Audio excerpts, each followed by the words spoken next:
and thank you for bearing with us as always. Welcome to episode 69 of Brews, Travel, the podcast exploring the best uncharted craft beer scenes across the country. I'm your host, Brian, and we're exploring our featured city of Salt Lake this month. And of course, I'm joined by my awesome co-host for these episodes, Molly Sutter.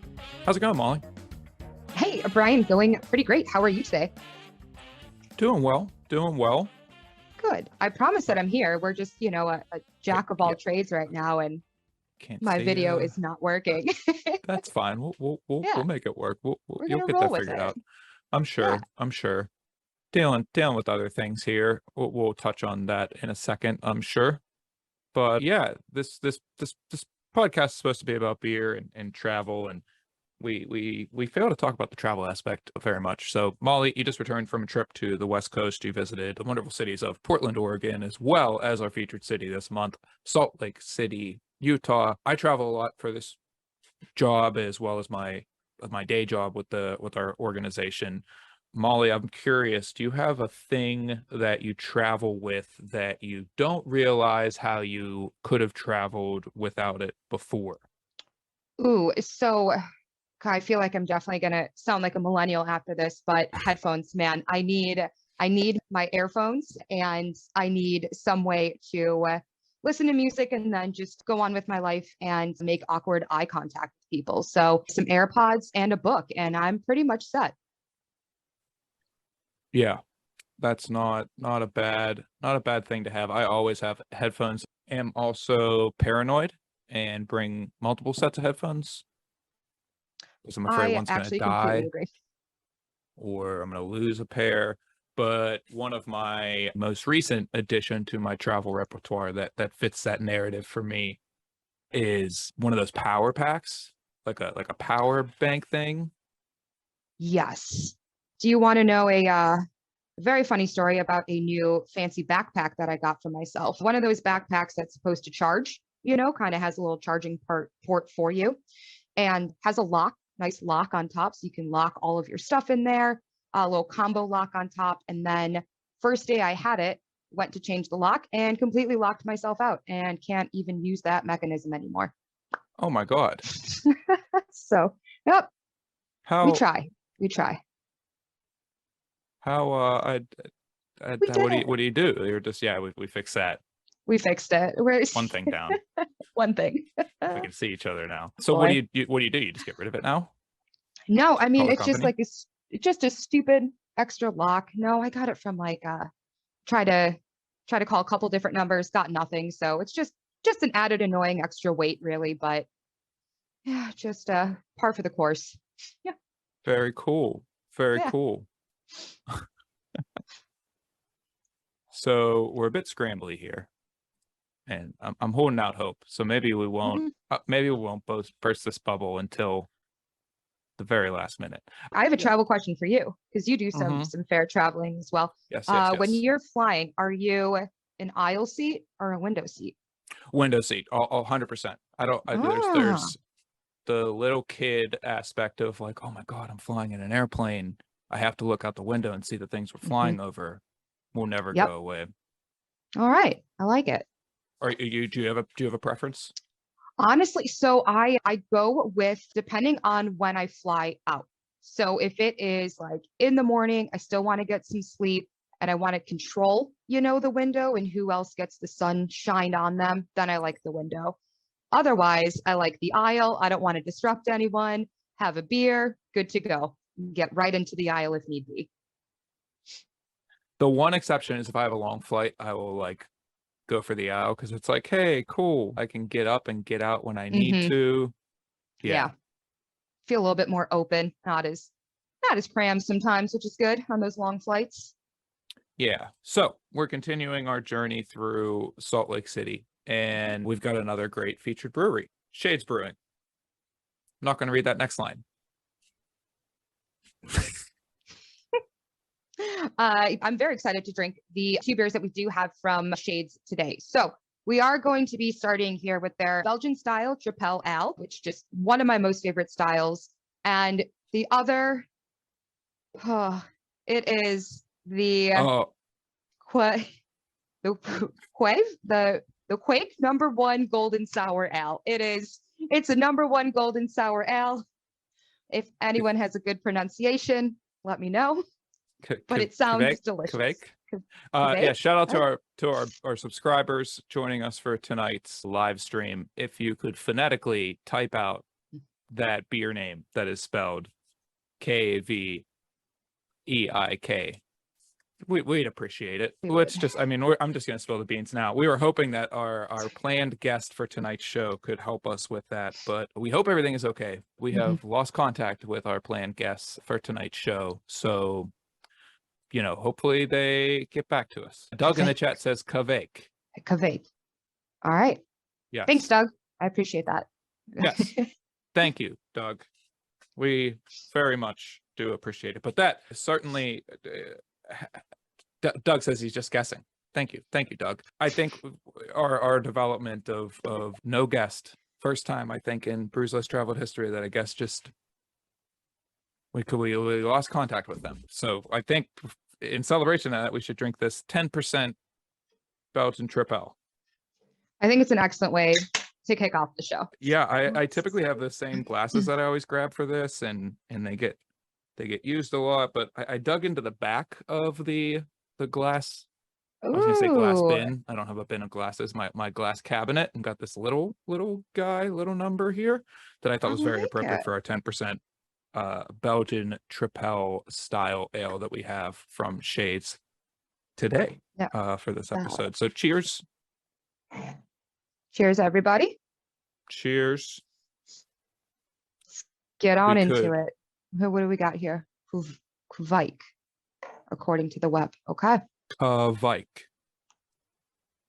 I once heard somebody say that it's pronounced like, oh my God, that is so good. Ooh. I don't believe then that this is 10%. No, this is a dangerous 10. No, things could get off the rails here. We don't have someone to talk to. It's just the two of us. We're drinking this 10% beer to start off here. Oh boy. You guys might be in for something tonight. Yeah. Boo, boo, boo, boo, boo, boo. So, Belgian-style Tripel ale. Shades describes it as a traditional Belgian profile with peach and pear and clove-like aroma. And that's exactly what I get. Peach and pear, a little bit of that like clove spice. I definitely kind of get that spice at the end. And just not a hint of, I'm not getting a hint of like alcohol flavors. Maybe maybe it has something to do with the sugary pop that I had before we started the stream, but I definitely have, I get a good alcohol presence, but pretty balanced, it doesn't smack me in the face, which a lot of them will sometimes tend to do. I thought I was really, really going to kind of feel and taste this 10%, and I'm happy with the outcome here. I think one of the impressive things with beers like that, we've been talking so much about ABV this month because, Salt Lake or Utah has their 5% on draft law, and anything other than that has to be put in bottles or cans. And I always think that the mark of a really good brewer is somebody that can play in that zone below 5% and above 7%. And finding a way to dial in a beer that's over 9% alcohol, 10%, 11%, you get up into those big beers, I think is always a mark of a really good brewer. And I think this is just a testament to what Shades can do. Yeah, absolutely. No, I agree. And, I wasn't in Shades the last time I was in Salt Lake, but the time before that, I stopped in and I was kind of getting right into the heart of summer, and big sour kick at that point, and I had their pina colada sour, and it teetered above. It was around 7% or so, and same thing, just very well done. Really no big alcohol present, really nice sour to it, but the pina colada was really present, not overly coconutty in one way or another. So they definitely nail their styles, that's for sure.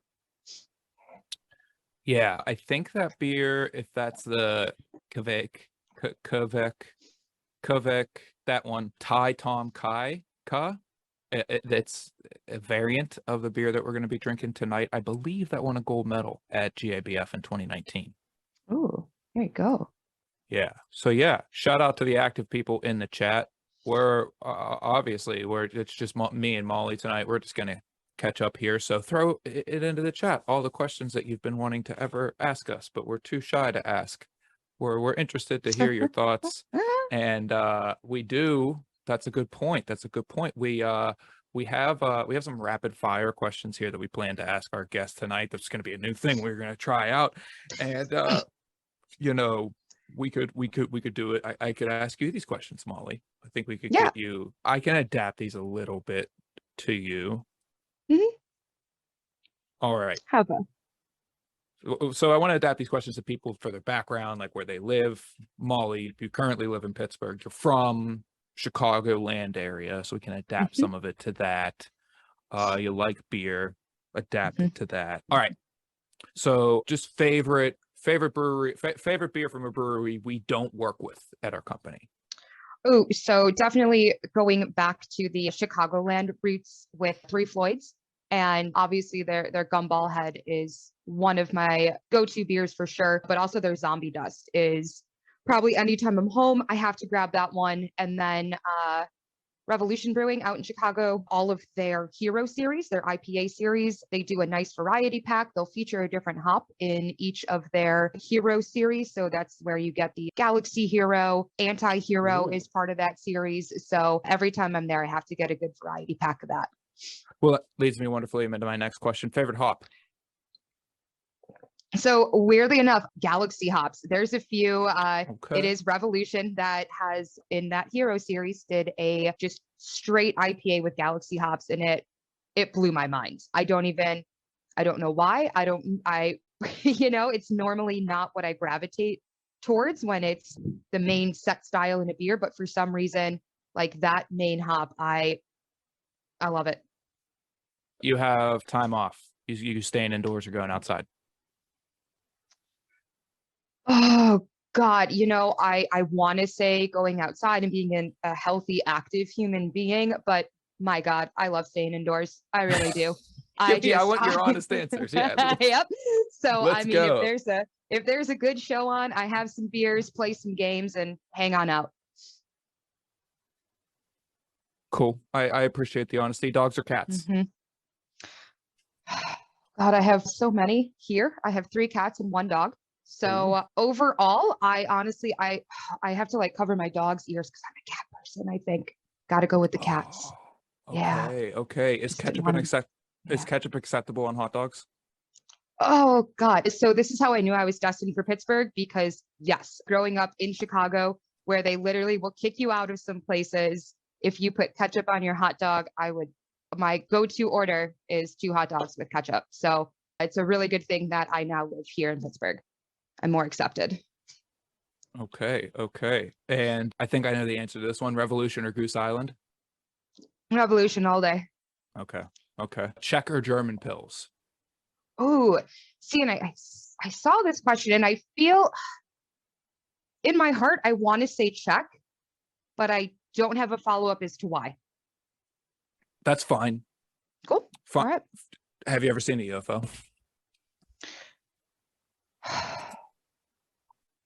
No, not.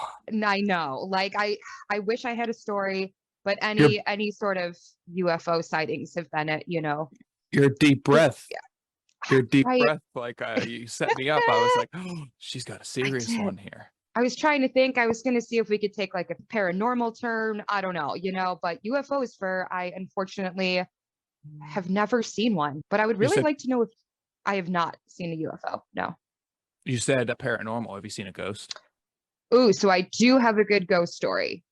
So my ghost story, there is a fairly well-known haunted graveyard right around where I grew up in the south suburbs of Chicago.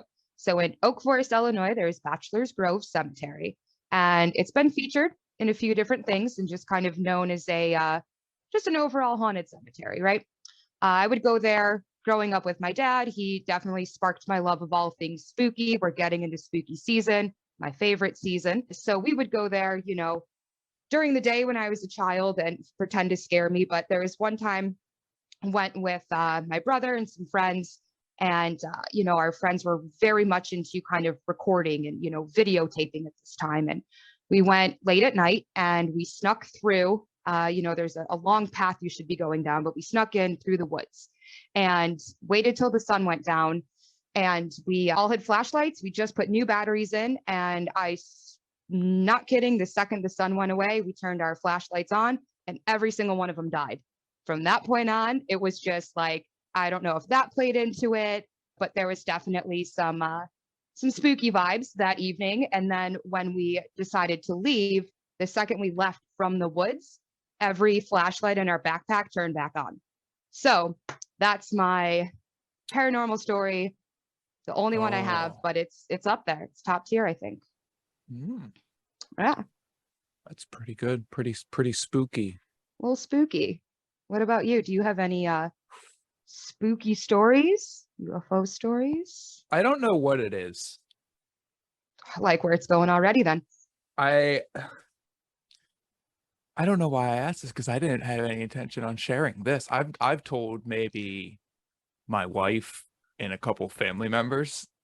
Oh, well, about then this, we're yes. okay. Might as well broadcast it here. Before I got into the beer industry, I worked in hospitality. I was managing a restaurant. I would work pretty late at night, 1, 2, 3 o'clock in the morning after closing the place down, and I'd get home, and I'm not the type of person that can like just go to bed. So I would stay up. I would drink a couple beers, eat some food, make some choices that are generally bad for my health. And I would do this because I was still living at home at the time. I would do this on my parents' porch, which is like outside. It's right adjacent to some woods areas. It's a suburb, so it's not too remote, but there's some woods right there outside of the sunroom porch area. And one Friday night, I'm sitting there after work, indulging in some beers, some other things, like I said, bad choices for my health. And all of a sudden I see out the window across from me, out the screen window across from me, like up on the hill in the woods, just this kind of like swell of light. It's like if somebody had a dimmer on a light that was like contained to like a 6-foot radius. And it just like swelled up and then swelled back down. And then I heard this very weird, like kind of clicking noise. Ooh. Dunzo, going inside. Okay.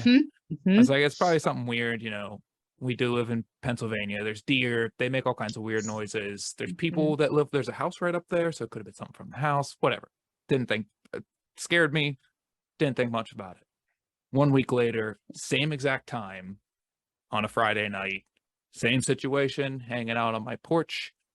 This time my wife was with me. And my wife, she was my girlfriend at the time. That's not an important detail. Anyways, we were both sitting out there watching TV this time, and same exact thing happened, except it was much closer to the house this time. It was like 20 feet, 10, 15 feet from the house this time. And how far apart was this from your initial sighting of this into 1 week one? ago, 1 week. 1 week. 1 week, same time that it happened the week before. And the same thing again, swell of light and that clicking noise, and then like the movement of brush.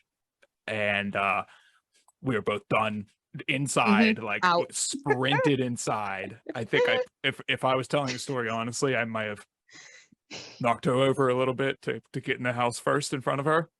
If you're not first or last, I mean, they have to take someone, right? So next week, so 2 weeks it happens in a row. Next week, myself, my brother, and his good friend were like, okay, we're gonna stay out here on the porch. We're all gonna stay together. We got a video camera with us. We have flashlights. We had things to defend ourselves. And, we were gonna sit out there and try to investigate this and maybe fight whatever it was that it as was. You would, yeah. And nothing happened. And that's the end of the story. It's a very anticlimactic end. Yeah. So like this other thing. That was a ride though. This thing that I cannot explain. I'm not a paranormal person. I'm not I don't necessarily like chase UFOs or conspiracy theories. Agreed. But This thing happened to me. I cannot explain it. I've never had anything else happen to me. Like, I know what a camera flash looks like. I'm a, amateur photographer. I know Yeah. what camera flashes look like. I know what people's lights turning on up there look like. There's no lights that are close enough that then could move down the hill. Like, I, the explanation is there's something that I don't know what happened and I can't explain it, or somebody was fucking with me and they did it like a really good job of it, because like 10 years later it's still Just keeps bothering you me. up at night. Yeah. I mean, I'm kind of hoping for the latter now. Yeah. I hope there's someone that's just out there right now that maybe stumbled upon this story. Like, thank God I still got him. Like he's I'm gonna, still thinking about it. I'm gonna run it. Yeah, it's That's the most Pennsylvania thing. I think deer with a flashlight. RJ in the chat says deer with a flashlight. Uh, Like, I'm gonna run into somebody, like a friend that I haven't seen in a long time, and they're gonna be like, "Hey man, do you know the one time like 20 years ago, you were sitting on your porch and I came by and I was gonna say hi, but like I just decided to fuck with you instead, and like I did it twice, and then the next week this big thing happened and I couldn't get back there and do it again." And yeah, I'm hopefully kind of hoping. either Yeah, that I'm hoping for that for you. or I'm gonna get abducted and they'll tell me what happened. Yeah. Well, then you'll have a story for a podcast in a future date. Yeah. Let's take a beer break. We're still talking about the Mighty Five, Utah's 5 national parks. Next up, Bryce Canyon, Capitol Reef, and Zion. Connected by the stunning scenic Byway 12, Bryce Canyon and Capitol Reef National Parks both offer a unique perspective on southern Utah landscape.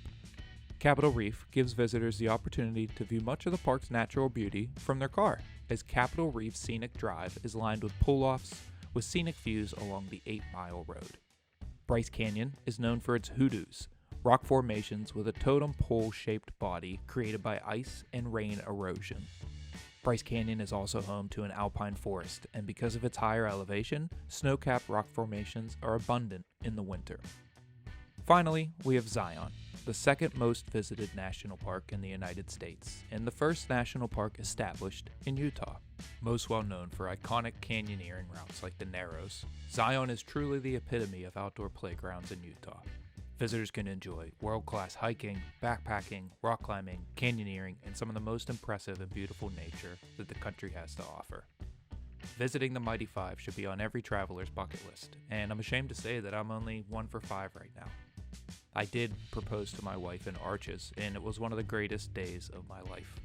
I hope you too get the opportunity to make memories in Utah's beautiful natural landscape. Now let's get back to the show. Yeah. All right. Back on track. Beer number 2 here. Might as well.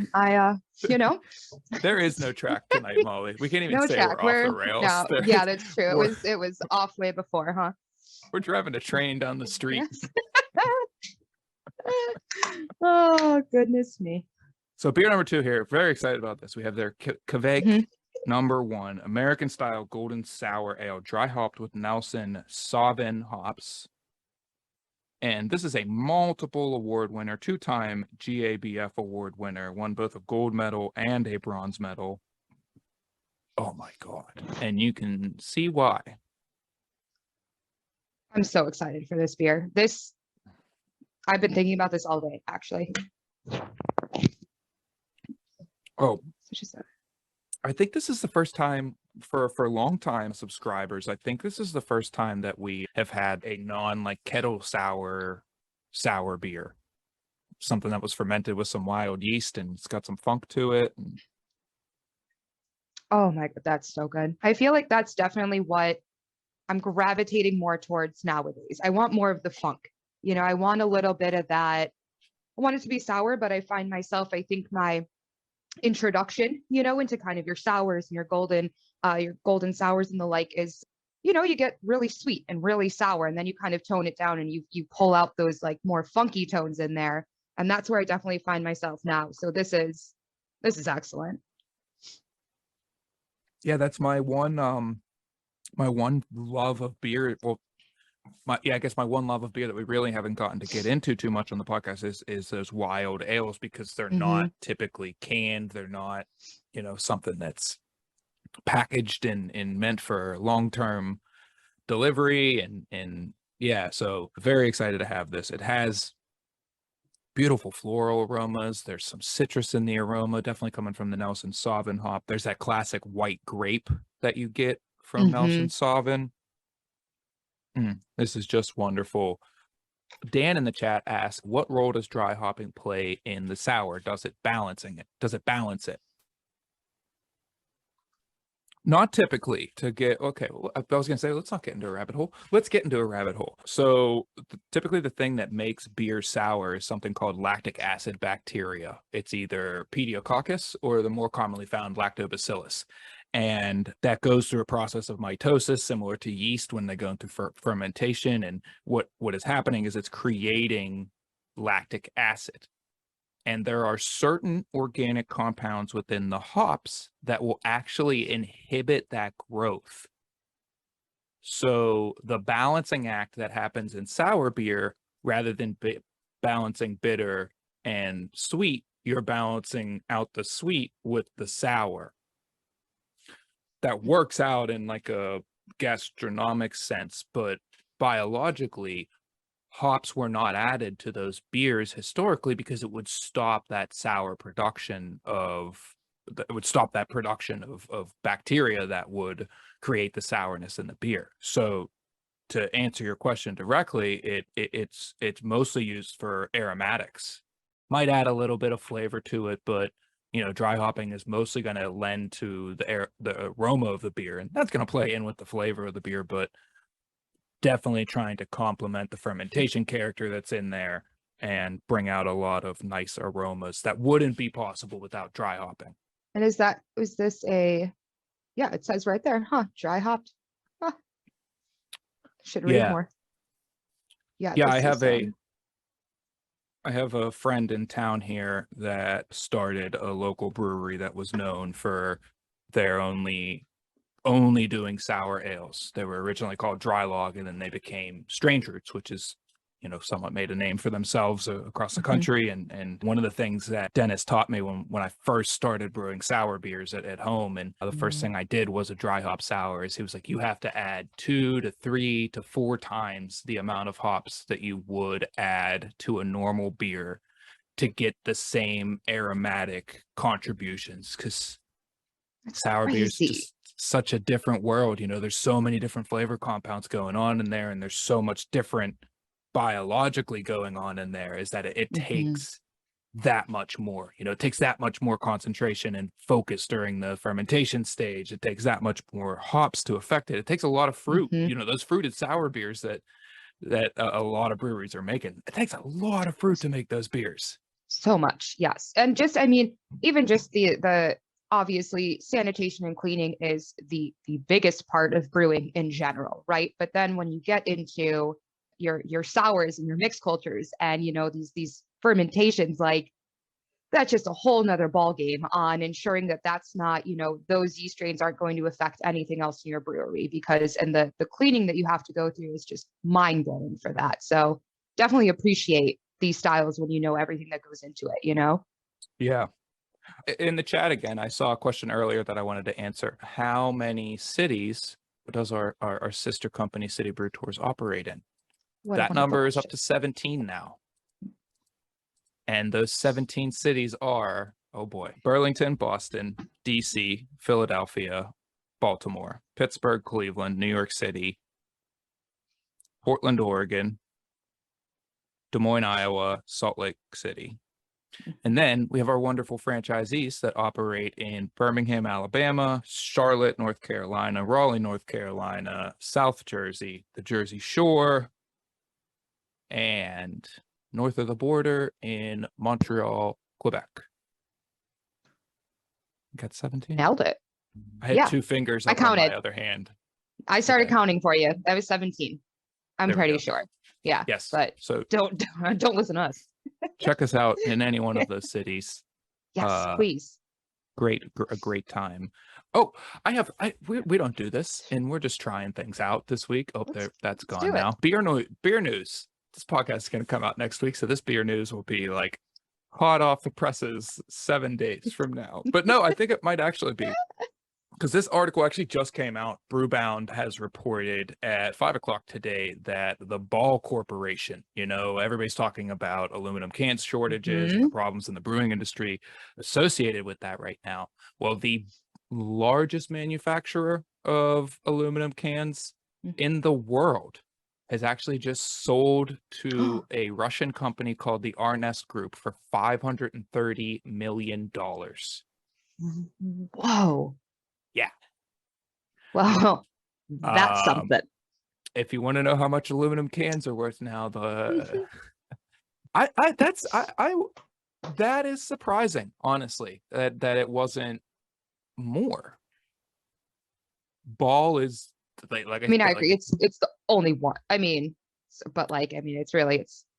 one of there's the main. others. It's the top tier. There's others, yes. It's the top tier when any of the large production venues I've explored, at least I feel like majority use Ball.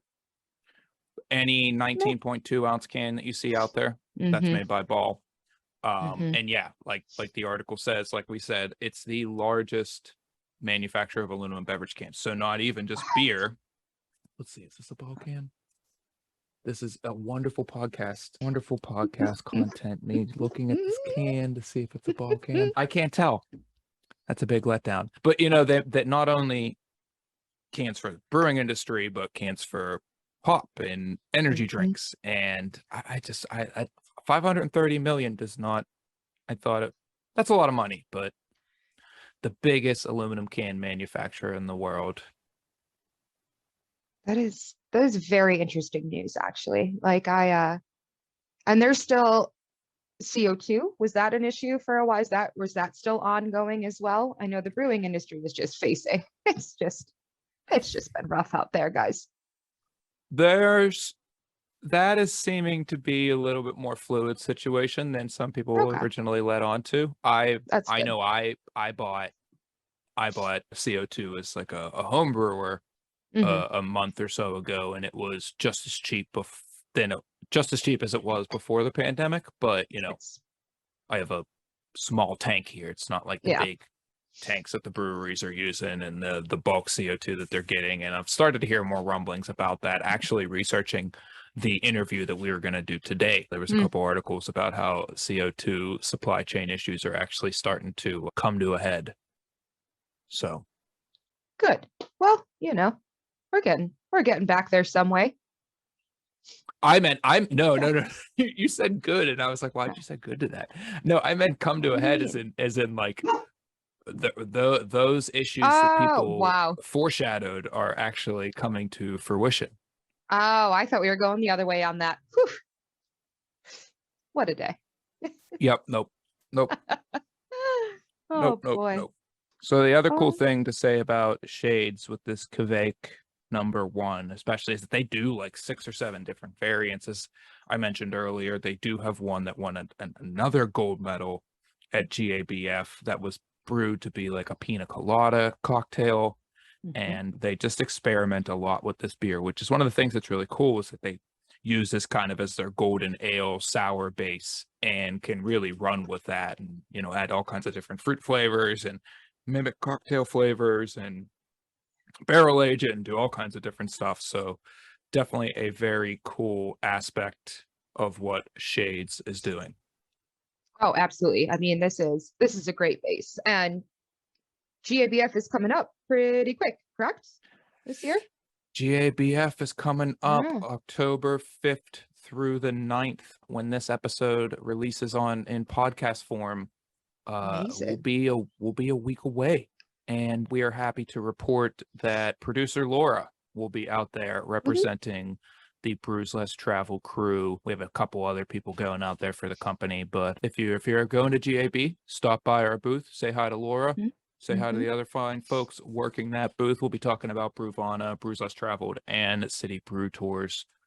So definitely come say hi if you're going to be there. Awesome. Yeah. Shades Brewing. 2 great beers. And I think we made it, Molly. I think we did it. This is it. I think so. Yeah, this was